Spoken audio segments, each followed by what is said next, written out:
Página 7. Características estructurales de la organización límite de la personalidad. Síntomas descriptivos como presunta evidencia. Los síntomas y riesgos patológicos del carácter del paciente no son criterios estructurales, pero sí guían la atención del clínico hacia los criterios 8. RALs de la organización límite de la personalidad. De modo similar, la presencia de presuntos síntomas de naturaleza psicótica que no parecen justificar o corresponder a un diagnóstico bien definido de un trastorno afectivo importante, enfermedad maníaco-depresiva, esquizofrenia o un síndrome cerebral orgánico agudo o crónico, podrían sugerir al clínico que explorara los criterios estructurales para una organización límite de la personalidad. Los síntomas descriptivos de los pacientes límites son similares a los presentados en las neurosis sintomáticas ordinarias y de patología del carácter, pero la combinación de ciertos rasgos es peculiar en los casos límite. Los siguientes síntomas son particularmente importantes. Kernberg, 1975. 1. Ansiedad. Los pacientes límite presentan ansiedad crónica, difusa y libre y flotante. 2. Neurosis polisintomática. Muchos pacientes presentan varios síntomas neuróticos, pero aquí solo considero aquellos que tienden a presentar dos o más de los siguientes. A. Fobias múltiples, en especial aquellas que imponen restricciones graves a la vida diaria del paciente. B. Síntomas obsesivo-compulsivos que han adquirido sintonicidad secundaria del yo y por lo tanto una calidad de pensamiento y acción sobrevaluados. C. Síntomas múltiples de conversión, elaborados o raros, especialmente si son crónicos. D. Reacciones disociativas, en especial estados de ensoñación histéricos y fugas, y amnesia acompañada de trastornos de conciencia. E. Hipocondriasis. F. Tendencias paranoides e hipocondríacas con cualquier otra neurosis sintomática, una combinación típica que indica un presunto diagnóstico de organización límite de la personalidad. 3. Tendencias sexuales perversas polimorfas. Me refiero aquí a pacientes que presentan una desviación sexual manifiesta dentro de la cual coexisten varias tendencias perversas. En tanto más caóticas y múltiples las fantasías y acciones perversas, y más inestables las relaciones objetales conectadas con estas interacciones, tanto más debiera considerarse la presencia de una organización límite de la personalidad. Las formas bizarras de perversión, en especial aquellas que manifiestan agresión primitiva o sustitución primitiva de los fines genitales con fines eliminatorios, orina, defecación, son también indicadores de una organización límite de la personalidad subyacente. 4. Estructuras de personalidad prepsicótica clásicas, incluyen A. Personalidad paranoide, tendencias paranoides de tal intensidad que determinan el diagnóstico descriptivo principal. B. Personalidad esquizoide. C. Personalidad hipomaníaca y personalidad ciclotímica con fuertes tendencias hipomaníacas. 5. Neurosis y adicciones por impulso. Me refiero aquí a aquellas formas de patología grave del carácter en las que la erupción repetitiva crónica. 9. Cada un impulso gratifica necesidades instintivas en una forma que es egodistónica aparte de los episodios empujados por el impulso, pero es egosintónica y en realidad muy agradable durante el episodio mismo. El alcoholismo, drogadicción, ciertas formas de obesidad psicogénica y la cleptomanía son ejemplos típicos. 6. Trastornos del carácter de menor nivel. Aquí se incluye la patología grave del carácter típicamente representada por el caótico e impulsivo, en contraste con los tipos clásicos de reacción-formación de estructura del mismo y los caracteres más apacibles tipo evitación. Desde un punto de vista clínico, la personalidad histérica típica no tiene estructuras límite. Lo mismo es cierto para las estructuras de la mayoría de las personalidades obsesivo-compulsivas y la personalidad depresiva. Laughlin, 1967, o las personalidades masoquistas mejor integradas. En contraste, muchas personalidades infantil y narcisistas típicas presentan una organización límite subyacente. Las personalidades como sí también pertenecen al último grupo. Todas las estructuras de personalidad antisocial definidas que he examinado presentan una organización típica de personalidad límite. Todos estos síntomas y rasgos del carácter patológicos dominantes, pueden obtenerse con la investigación inicial de los síntomas que traen al paciente a tratamiento. La investigación abarca las características de la vida social e interpersonal del paciente respecto a su trabajo y familia, sus relaciones sexuales y maritales, sus interacciones con amigos, conocidos y parientes cercanos, y sus interacciones en las áreas de recreación, cultura, política, religión y otros intereses comunitarios interpersonales. Es, por lo tanto, una información inicial importante, una historia que comprenda la sintomatología y peculiaridades de las interacciones interpersonales, con todos los pacientes en quienes ha de evaluarse el diagnóstico de la organización límite de la personalidad. Carencia de una identidad integrada, el síndrome de difusión de identidad.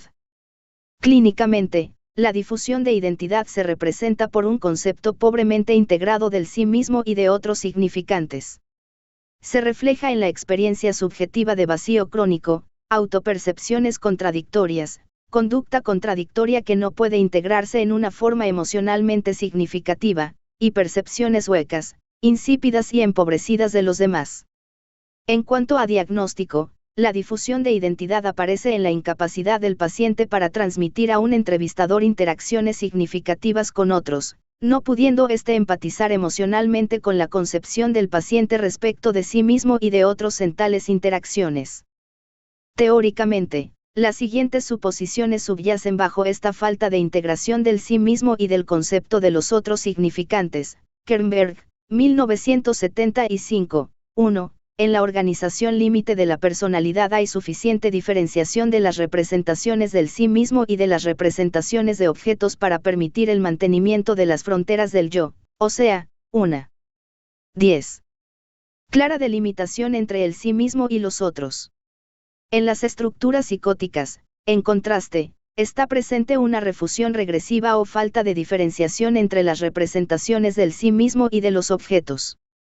2. En contraste con las estructuras neuróticas, en donde todas las imágenes del sí mismo, buenas y malas, han sido integradas en un sí mismo comprensivo, y donde las imágenes buenas y malas de los otros pueden integrarse en conceptos comprensivos de los demás, en la organización límite de la personalidad, dicha integración falla, y tanto las representaciones del sí mismo como de los objetos permanecen como representaciones afectivo-cognoscitivas del sí mismo y de los otros, múltiples y contradictorias. 3. Esta falta de integración de los aspectos bueno y malo de la realidad del sí mismo y de los demás se debe presumiblemente a la predominancia de una agresión grave temprana activada en estos pacientes. La disociación de las representaciones buenas o malas del sí mismo y de los objetos, en efecto, protege al amor y la bondad de la contaminación por el odio y la maldad predominantes. En la entrevista estructural, la difusión de la identidad se refleja en una historia enormemente contradictoria, o en una alternación entre estados emocionales que implican tal comportamiento contradictorio, y la percepción contradictoria del sí mismo, de modo que el entrevistador encuentra muy difícil ver al paciente como un ser humano total. En tanto que en la patología grave del carácter neurótico la conducta interpersonal contradictoria puede reflejar la visión patológica pero integrada del paciente respecto de sí mismo y de los demás significantes, en la organización límite de la personalidad lo que no está integrado es la visión interna del sí mismo y de los demás. Por ejemplo, una paciente neurótica con una estructura de personalidad predominantemente histérica dijo en la entrevista que quería ayuda para sus dificultades sexuales, pero estaba muy renuente a discutirlas. Confrontada con esta contradicción, ella explicó que sentía que los entrevistadores masculinos gozarían con el efecto humillante que tendría para una mujer hablar de sus dificultades sexuales, que podrían excitarse sexualmente a la vez que gozarían menospreciándola como sexualmente inferior.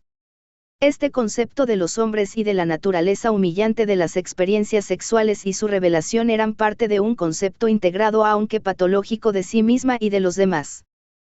En contraste, una paciente con una estructura infantil de carácter predominante y una organización límite de personalidad, explicó lo disgustada que estaba con los hombres pues solo tenían intenciones de usar a las mujeres como objetos sexuales, cómo tuvo que escapar de las acometidas sexuales de un jefe anterior, cómo evitaba los contactos sociales a causa de los abordajes sexuales de los hombres en busca de presa. Pero también dijo que había trabajado algún tiempo como conejita en un club de Playboy, y estaba muy sorprendida cuando el entrevistador la confrontó con la contradicción entre sus afirmaciones y su selección de empleo. La difusión de identidad también se refleja en las descripciones de las personas significativas en la vida del paciente, y que no permiten al entrevistador integrarlas para obtener una imagen clara de ellas. 11. La descripción de los otros significantes es a menudo tan burdamente contradictoria que más parecen caricaturas que gente real. Una mujer que vivía en un menaje à trois no pudo describir las características del hombre y de la mujer con quienes vivía, ni las relaciones sexuales o humanas entre ellos, y particularmente con ella. Otra paciente límite con una estructura de personalidad masoquista, describió a su madre en algunos momentos de la entrevista como cálida, simpática, sensible y alerta a las necesidades de la paciente, pero también como fría, indiferente, insensible, encerrada en sí misma y evasiva. Los esfuerzos por aclarar estas contradicciones aparentes condujeron primero a un aumento de ansiedad en la paciente. Más adelante, ella sintió que estaba siendo atacada por el entrevistador, y criticada por tener imágenes contradictorias de su madre, e implícitamente, por albergar malos sentimientos hacia ella. La interpretación de la proyección de sus propios sentimientos de culpa sobre el entrevistador, redujo su ansiedad pero dejó a la paciente con la dolorosa experiencia de una percepción caótica de su madre. Un paciente puede, por supuesto, describir a alguien que sea verdaderamente caótico, así que uno tiene que distinguir entre una narración caótica de otra persona y una declaración precisa de alguien que es de hecho crónicamente contradictorio. Esto, en la práctica, es más fácil de lo que pudiera parecer. La entrevista estructural a menudo nos permite explorar las percepciones del paciente respecto al entrevistador, y la dificultad del paciente para empatizar con los esfuerzos de aquel para integrar lo que percibe como las percepciones del paciente sobre él. En suma, la entrevista estructural constituye una situación experimental en la que puede explorarse y someter a prueba el grado de integración del sí mismo y de la percepción de los objetos. Una sólida identidad del yo refleja una estructura neurótica de personalidad en un paciente con una prueba de realidad intacta. En pacientes maníaco-depresivos y esquizofrénicos puede aparecer en algunos sistemas ilusorios crónicos, una identidad anormal patológicamente integrada. Estructuralmente hablando, la integración y la congruencia con la realidad son las que diferencian la organización neurótica de la personalidad y la psicótica. Un tema estructural íntimamente relacionado tiene que ver con la calidad de las relaciones objetales, la estabilidad y profundidad de las relaciones del paciente con los otros significantes según se manifiestan por la calidez, dedicación, interés y tacto. Otros aspectos cualitativos son la empatía, entendimiento, y la capacidad para mantener una relación cuando es invadida por el conflicto o la frustración. La calidad de las relaciones objetales es en gran parte dependiente de la integración de la identidad, lo cual incluye no solo el grado de integración sino también la continuidad temporal del concepto del paciente sobre sí mismo y los demás. Normalmente, nuestra experiencia de nosotros mismos es consistente a través del tiempo bajo circunstancias variantes y con personas diferentes, y experimentamos conflicto cuando surgen contradicciones en nuestro autoconcepto. Lo mismo se aplica a nuestra experiencia de los demás. Pero en la organización límite de la personalidad, esta continuidad temporal se pierde, tales pacientes tienen poca capacidad para una evaluación realista de los demás. Las relaciones a largo 12. Plazo de los pacientes límite con los demás se caracterizan por una percepción crecientemente distorsionada de las mismas. Fracasa para lograr una empatía real. Sus relaciones con los demás son caóticas o huecas, y las relaciones íntimas están por lo general contaminadas por su típica condensación de los conflictos genitales y pregenitales. La calidad de las relaciones objetales del paciente puede aparecer en esta interacción con el entrevistador. Aunque breves, estas interacciones en el diagnóstico a menudo permiten la diferenciación del fomento gradual por la personalidad neurótica de una relación personal de tipo apropiado, junto a la relación persistentemente bloqueada, distorsionada, vacía, y caótica de la personalidad límite. En el caso de la organización psicótica de la personalidad donde la prueba de realidad se ha perdido, pueden darse distorsiones aún más graves de la relación paciente-diagnosticador. Es la combinación de tal distorsión dentro de una interacción en la que la prueba de realidad se mantiene, la que es tan característica de una organización límite de la personalidad. El giro frecuente de enfoque desde la interacción actual del paciente y entrevistador, hacia las dificultades del paciente en las interacciones con los demás significantes, brinda material adicional para la evaluación de la calidad de sus relaciones objetales. Mecanismos de defensa primitivos. Una diferencia más entre la estructura neurótica de la personalidad, por un lado, y las estructuras límite y psicótica, por el otro, es la naturaleza de la organización defensiva. En la neurótica, como se mencionó, esta se centra en la represión y otras operaciones defensivas de alto nivel. Las estructuras límite y psicótica, en contraste, se caracterizan por una predominancia de operaciones defensivas primitivas, en especial el mecanismo de escisión. La represión y los mecanismos relacionados de alto nivel como la formación reactiva, aislamiento, anulación, intelectualización y racionalización protegen al yo de los conflictos intrapsíquicos por medio del rechazo desde el yo consciente de una derivación del impulso, de su representación ideacional o de ambas. La escisión y otros mecanismos relacionados protegen al yo de conflictos mediante la disociación o manteniendo activamente aparte las experiencias contradictorias del sí mismo y de los demás significantes. Cuando predominan estos mecanismos, los estados contradictorios del yo son alternativamente activados. En tanto estos estados contradictorios del yo puedan mantenerse separados entre sí, se previene o controla la ansiedad relacionada con estos conflictos. El mecanismo de disociación primitiva o escisión y los mecanismos asociados de idealización primitiva, tipos primitivos de proyección, particularmente identificación proyectiva, negación, omnipotencia y devaluación pueden obtenerse en la interacción clínica del paciente y el diagnosticador. Estas defensas protegen al paciente límite del conflicto intrapsíquico pero al costo de debilitar el funcionamiento de su yo, reduciendo por lo tanto su efectividad adaptativa y flexibilidad en la entrevista y generalmente en su vida. Estas mismas operaciones defensivas primitivas cuando se encuentran en la organización psicótica protegen al paciente de mayor desintegra. 13. De los límites entre el sí mismo y el objeto.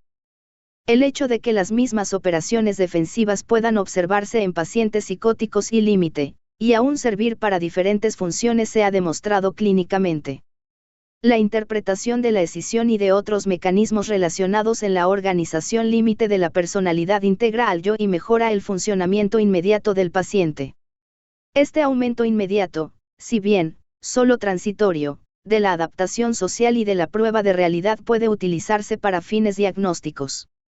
En contraste, la interpretación de estas defensas para el paciente psicótico en la entrevista diagnóstica produce mayor regresión en su funcionamiento. De este modo, el que el paciente mejore de inmediato o se deteriore bajo el efecto de tal interpretación, contribuye en forma crucial a la diferenciación diagnóstica de la organización límite y de la psicótica. Escisión. Probablemente la manifestación más clara de escisión es la división de los objetos externos en completamente buenos y completamente malos, con posibilidad concomitante de cambios completos, abruptos, de un objeto desde un compartimiento extremo, al otro o sea, virajes repentinos y completos de todos los sentimientos y conceptuaciones sobre una persona particular. La oscilación repetitiva extrema entre conceptos contradictorios del sí mismo es otra manifestación del mecanismo de escisión. En la entrevista diagnóstica, los cambios repentinos en la percepción del entrevistador, en la del paciente de sí mismo o una separación completa de reacciones contradictorias al mismo tema pueden reflejar mecanismos de escisión en la interacción del aquí y ahora. También es indicativo del mecanismo de escisión, un aumento de ansiedad en el paciente cuando se le señalan aspectos contradictorios de su autoimagen o de sus representaciones objetales. Los intentos por clarificar, confrontar e interpretar estos aspectos contradictorios del sí mismo y de las representaciones objetales, activan el mecanismo de escisión en la interacción del aquí y ahora y reflejan sus funciones en relación a la prueba de realidad, aumento o disminución, y la rigidez de los rasgos del carácter que fijan la escisión en problemas estables. Idealización primitiva. Este mecanismo complica la tendencia a ver los objetos externos como totalmente buenos o totalmente malos, al aumentar artificial y patológicamente su cualidad de bondad o maldad. La idealización primitiva crea imágenes no realistas, poderosas y completamente buenas. Esto puede reflejarse en la interacción con el diagnosticador al tratarlo como una figura ideal, omnipotente o endiosada, de quien el paciente depende en forma no realista. El entrevistador o alguna otra persona idealizada pueden ser vistos como un aliado potencial contra los objetos completamente malos, igualmente poderosos, e igualmente no realistas. Formas tempranas de proyección. Especialmente la identificación proyectiva, en contraste con los altos niveles de proyección, caracterizados por la atribución al otro por parte del paciente de un impulso que él ha reprimido en sí mismo, las formas primitivas de proyección, particularmente la identificación proyectiva, se caracterizan por, 1. La tendencia a seguir experimentando el impulso que está siendo proyectado simultáneamente. 14. Sobre la otra persona. 2. Temor a la otra persona bajo la influencia de ese impulso proyectado y, 3. La necesidad de controlar a la otra persona bajo la influencia de este mecanismo. La identificación proyectiva implica, por lo tanto, aspectos interpersonales intrapsíquicos, y de conducta, en las interacciones del paciente, y esto puede reflejarse dramáticamente en la entrevista diagnóstica. El paciente puede acusar al entrevistador de una cierta reacción hacia él, una reacción que el paciente está tratando de inducir en el entrevistador por medio de su propio comportamiento. Por ejemplo, un paciente acusó al entrevistador de ser sádico, en tanto que él mismo lo trataba en una forma fría, controladora, despectiva y suspicaz.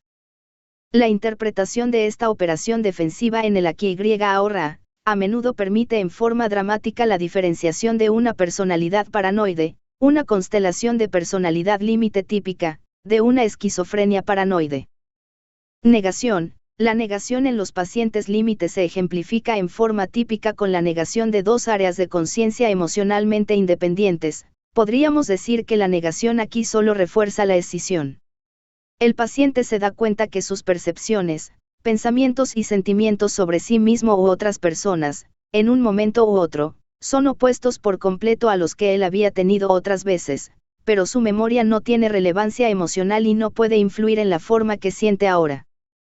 La negación puede manifestarse como una completa falta de interés, con ansiedad o una reacción emocional respecto a una necesidad, conflicto o peligro, inmediatos, serios y presionantes en la vida del paciente, de modo que éste canalice calmadamente su conciencia cognoscitiva de la situación en tanto niega sus implicaciones emocionales. O un área entera de la conciencia subjetiva del paciente puede cerrarse a su experiencia subjetiva, protegiéndolo así de un área de conflicto potencial. El esfuerzo empático del diagnosticador para evaluar las circunstancias del paciente y las reacciones del mismo a ellas a la luz de las reacciones humanas normales, pudiera uno esperar que a menudo le proporcionan un agudo contraste entre este esfuerzo empático y su propia actitud al parecer indiferente o insensible sobre él mismo o los demás significantes. La negación también puede hacerse evidente en la discusión del paciente de su vida presente y en la contradicción entre su situación de vida y su reacción a ella en la entrevista diagnóstica.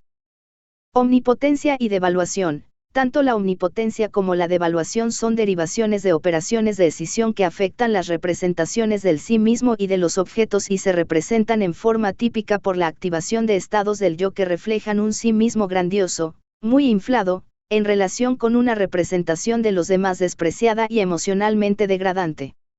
Las personalidades narcisistas, un subgrupo especial de organización límite de la personalidad, presentan estas operaciones defensivas en forma impactante.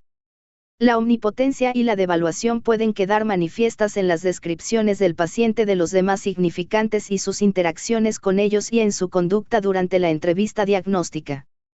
En esta conexión, el diagnosticador 15.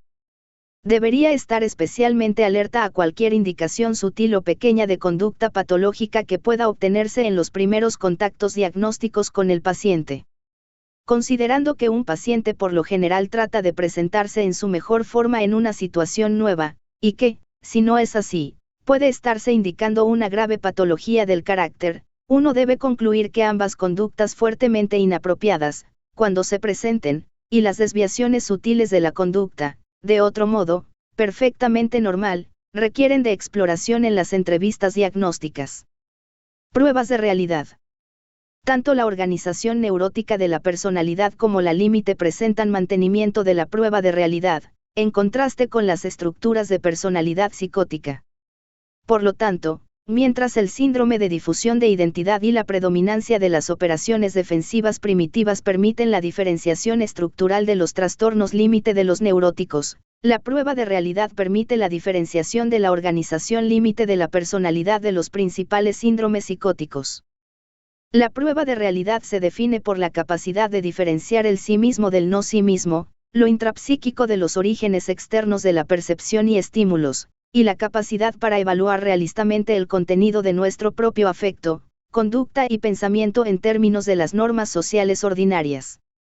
Clínicamente, la prueba de realidad se reconoce por 1. La ausencia de alusiones y delirios, 2. Un afecto o emoción, un contenido de pensamiento o una conducta fuertemente inapropiados o bizarros, y 3. La capacidad para empatizar con y de clarificar las observaciones de otras personas de lo que parece a ellas aspectos inapropiados o desconcertantes de las emociones, conducta o contenido de pensamiento del paciente, en el contexto de las interacciones sociales ordinarias.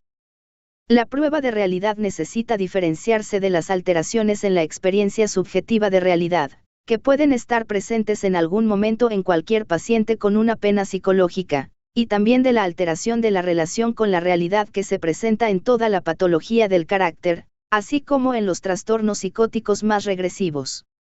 Por sí misma, tiene un valor diagnóstico solo en formas muy extremas. Frost, 1964. ¿Cómo se refleja la prueba de realidad en la entrevista diagnóstica estructural? 1. La prueba de realidad puede considerarse presente cuando la información del paciente indique que él no ha sufrido y no está sufriendo de alucinaciones o delirios, o, si los ha tenido en el pasado, que ahora tiene la capacidad de evaluarlos plenamente, incluyendo la habilidad para expresar un interés o extrañeza apropiados respecto a dichos fenómenos. 2. En los pacientes que no han tenido alucinaciones o delirios, la prueba de realidad puede ser evaluada al centrarse el entrevistador en forma precisa sobre cualquier afecto o emoción, contenido de pensamiento o conducta inapropiados que puedan observarse. La prueba de realidad se refleja en la capacidad del paciente para empatizar con la PER. 16. Percepción del entrevistador sobre estas características y, en forma más sutil, en su capacidad para empatizar con la percepción del entrevistador sobre la interacción con el paciente en general. La entrevista estructural, como he señalado, constituye, por lo tanto, una oportunidad ideal para la prueba de realidad y así, para la diferenciación de la organización límite, de la psicótica. 3. Por las razones mencionadas, la prueba de realidad puede también evaluarse al interpretar las operaciones defensivas en la interacción paciente-entrevistador. Una mejoría en el funcionamiento inmediato del paciente como consecuencia de dicha interpretación, refleja la conservación de la prueba de realidad, en tanto que un deterioro inmediato de dicho funcionamiento, como consecuencia de la intervención, indica la pérdida de esta. El cuadro 1 a 1 resume la diferenciación de la organización de la personalidad en términos de los 3 criterios estructurales de integración de la identidad, operaciones defensivas y prueba de realidad. Manifestaciones no específicas de debilitación del yo. Las manifestaciones no específicas de debilitación del yo incluyen la ausencia a la ansiedad, de control de impulsos y de canales de sublimación desarrollados. Estas han de diferenciarse de los aspectos específicos de debilidad del yo, las consecuencias debilitantes del yo por la predominancia de mecanismos defensivos primitivos. La tolerancia a la ansiedad se refiere al grado al que el paciente puede tolerar una carga de tensión mayor de la que en forma habitual experimenta sin desarrollar síntomas aumentados o conducta generalmente regresiva. El control de impulsos se refiere al grado al que el paciente puede experimentar fuertes deseos instintivos o emociones fuertes sin tener que actuar sobre ellas de inmediato contra su mejor juicio e interés. La efectividad sublimatoria se refiere al grado al que el paciente puede comprometerse con valores que van más allá de su propio interés inmediato o más allá de la autopreservación, particularmente el grado al que él es capaz de desarrollar recursos creativos en algún área más allá de sus antecedentes. Educación o entrenamiento naturales. Estas características, aunque reflejan condiciones estructurales, son manifiestas en la conducta directa, que puede obtenerse en el curso de la historia del paciente.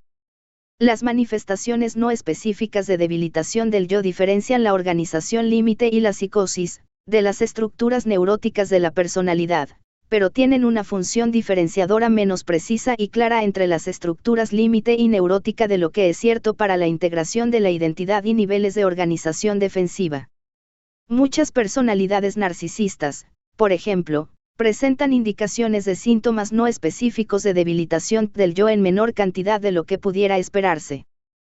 Falta de integración del superior. Un superior relativamente bien integrado, aunque muy severo, caracteriza los tipos neuróticos de organización de la personalidad. Las organizaciones Li. 17. Might y psicóticas reflejan deterioro en la integración del superior y se caracterizan por precursores no integrados del mismo, particularmente representaciones primitivas de los objetos, sádicas e idealizadas. La integración del superior puede evaluarse al estudiar el grado al que el paciente se identifica con valores éticos y tiene a la culpa normal como un regulador principal. Las regulaciones de la autoestima mediante sentimientos de culpa muy graves o los vaivenes depresivos del humor, representan una integración patológica del superior, típica de la organización neurótica, en contraste con las funciones autocríticas moduladas y específicamente centradas del individuo normal, en términos de valores éticos. El grado al que la persona es capaz de 18. Regular su funcionamiento según los principios éticos, abstenerse de la explotación, manipulación o maltrato a los demás, y conservar la honestidad e integridad moral sin un control externo, todo ello indica integración del superior. En cuanto a diagnóstico, este criterio es menos confiable que los descritos. Aún los pacientes que emplean defensas predominantemente primitivas pueden dar evidencia de integración del superior, aunque pueda ser sádica por naturaleza, y hay pacientes con organización límite que mantienen una integración del superior relativamente buena a pesar de patología grave en el área de integración de la identidad, relaciones objetales y organización defensiva. También, la información sobre la integración del superior puede obtenerse más efectivamente de la historia del paciente y de la observación a largo plazo, que de la entrevista diagnóstica. Sin embargo, la utilidad pronóstica del grado de integración del superior la convierte en un criterio estructural muy importante para la indicación o contraindicación de psicoterapia intensiva a largo plazo. De hecho, la calidad de las relaciones objetales y del funcionamiento del superior son probablemente los dos criterios pronósticos más importantes que se desprenden de un análisis estructural. Características genético-dinámicas de los conflictos instintivos. Aunque los conflictos instintivos característicos de la organización de la personalidad límite se hacen manifiestos en las relaciones terapéuticas a largo plazo con pacientes límite, son relativamente difíciles de discernir en entrevistas diagnósticas y se describen aquí en aras de una información completa. La organización límite de la personalidad presenta una condensación patológica de luchas instintivas genitales y pregenitales con predominancia de la agresión pregenital, Kernberg, 1975. Esta presunción explica la condenación bizarra e inapropiada de impulsos sexuales dependientes y agresivos, encontrados clínicamente en la organización límite, y también psicótica. Lo que aparece como una persistencia caótica de impulsos y temores primitivos, la pansexualidad del caso límite, representa una combinación de varias soluciones patológicas de estos conflictos. Debería también subrayarse que la discrepancia entre el desarrollo histórico real del paciente y su experiencia interna, fija, del mismo, es enorme. Lo que averiguamos en la exploración psicoanalítica de estos casos no es lo que pasó en la realidad externa, sino cómo el paciente experimentó sus relaciones objetales significativas, en el pasado. En el mismo tenor, no podemos tomar la historia inicial del paciente como se presenta, mientras más grave la patología del carácter, menos confiable la historia inicial. En los trastornos narcisistas graves y en la organización límite de la personalidad, generalmente, la historia inicial del desarrollo temprano es con frecuencia vacía, caótica o engañosa. Solo después de años de tratamiento es posible reconstruir una secuencia genética interna, en el sentido de los orígenes intrapsíquicos, y relacionarla de alguna forma a las verdaderas experiencias pasadas del paciente. Las características del conflicto instintivo abajo detallado, derivan de literatura previamente resumida, Kernberg, 1975, y de mi propia experiencia en psicoterapia psicoanalítica intensiva y psicoanálisis de pacientes límite.